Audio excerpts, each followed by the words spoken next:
Warning, this podcast contains explicit content and biased All Blacks commentary by two biased Kiwis. Listener discretion is advised.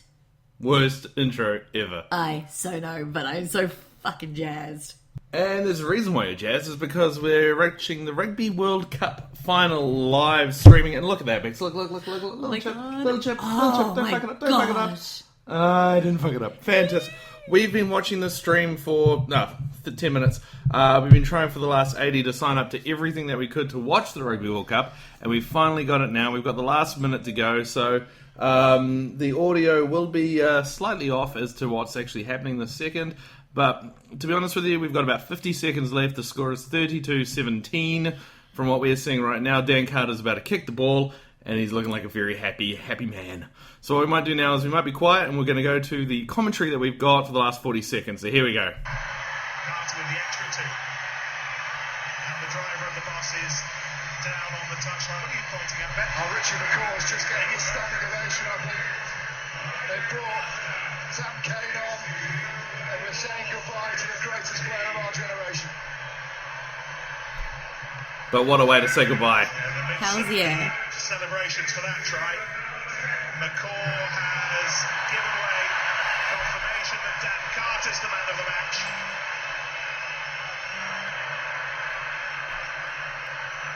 For the first time ever, New Zealand crown themselves world champions on a foreign field.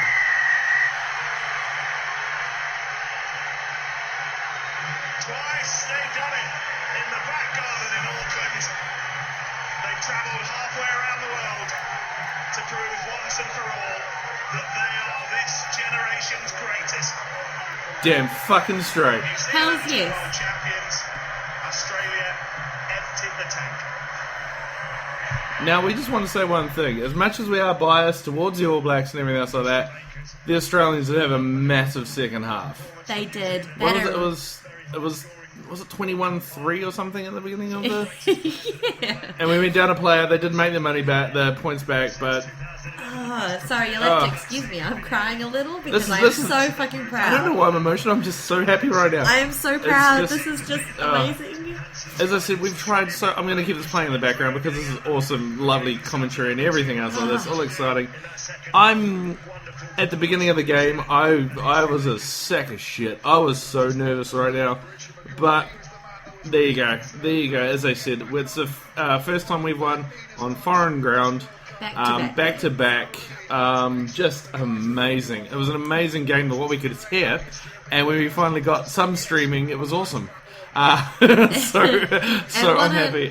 What a way to pay homage to our fallen boys this year, and to Richie and Dan and Manonu, who are all retiring this year. And You can't see this because the computer's facing this way, but all the Aussies are coming straight to Richie, shaking his hand and going, "Bro, well done, mate. Well done." I think that dirty frickin' Australian player that knocked Dan out a couple of times should fucking apologise. Yeah, but the funny thing about that is that he tried to take out Dan twice. And Dan played the whole fucking game. Dan played the whole game, and every time they nailed him, he followed it with two kicks, like, just fantastically, just amazingly.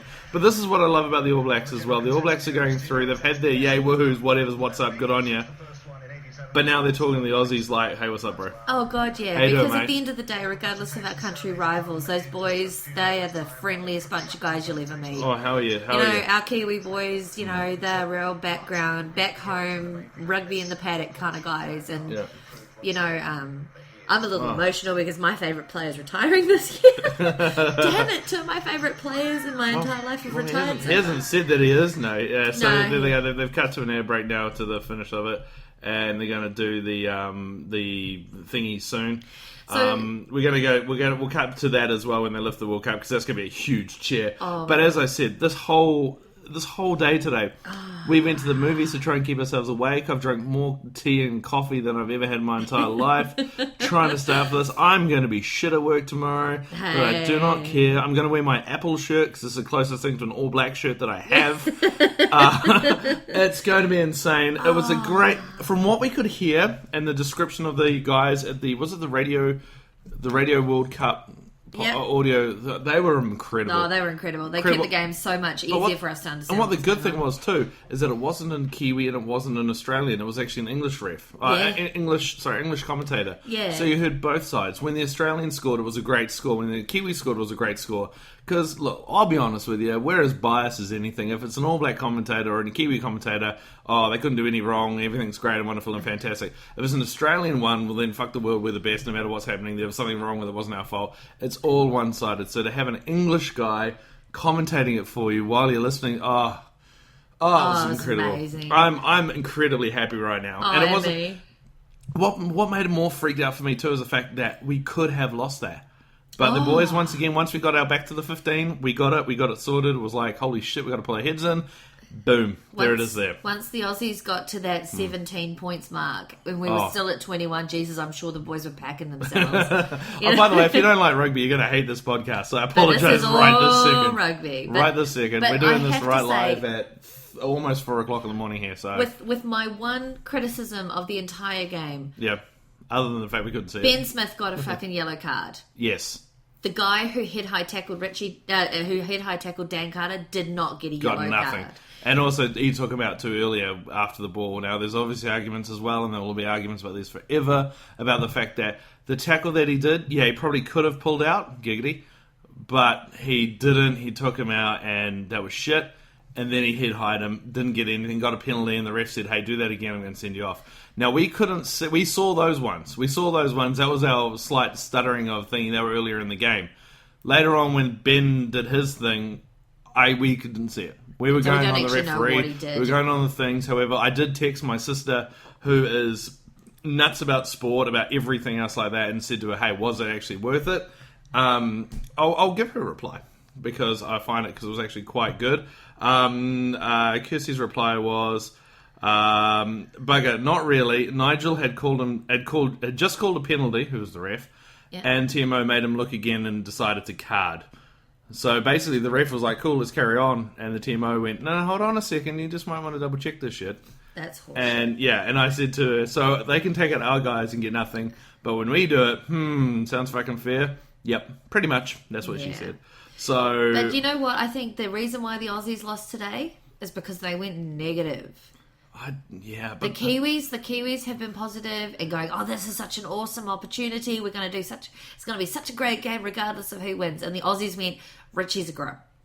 Yep. They went nasty. They went stupid, and they fucking paid for it. Yeah, but I also think too as well, if you have a look at that, so on the stream now there's an ad for Spectre, which looks amazing. But anyway, sorry, it's like two computers in front of it. It's great. But what I also think too as well is the fact that we had them. The only time that they came back was when we lost a player. Yeah. We had Ben in the sin bin. When we were down one. Yep. And I think they should have been down one in the first half. I think that's not fair. Hey, but at the end of the day, it doesn't matter because we still won. Let's just quickly cut cross back now to the stream and hear what they're saying, because it looks like it's quite exciting right this second. So let's see it. 15 minutes or so in that second half, you thought the Australians might come from the end of nowhere to win it, but in the end, it's the All Blacks stronger in the end. Barrett's crucial try right on the final whistle. And so, I think, conclusive winning margin in a match of 5 tries, and the All Blacks are the first team in history to retain the William Webb Ellis Cup. There you go. I just want to say too, please don't sue us ITV. Don't ban us for this podcast. Richie Captain. Here we go, Richie McCall. First team to win back-to-back Rugby World Cups. Is this your proudest moment? Absolutely. We said 4 years ago when we were after the last one that we'll get on the road again, and with this being the end goal of playing here at Twickenham in a World Cup final to try and do something no one else has done. And I'm so proud of the way the guys have done that today. We played some damn good rugby there. We lost a bit of momentum in the second half, but we kept our composure, and we came home strong, which has been a hallmark of this team for the last 4 years. Tried for Pocock and Kurandrani while I like that question. Is this your of course it's my fucking proudest moment. I wouldn't say anxious. I knew that the momentum was against us, but we've been in those situations before.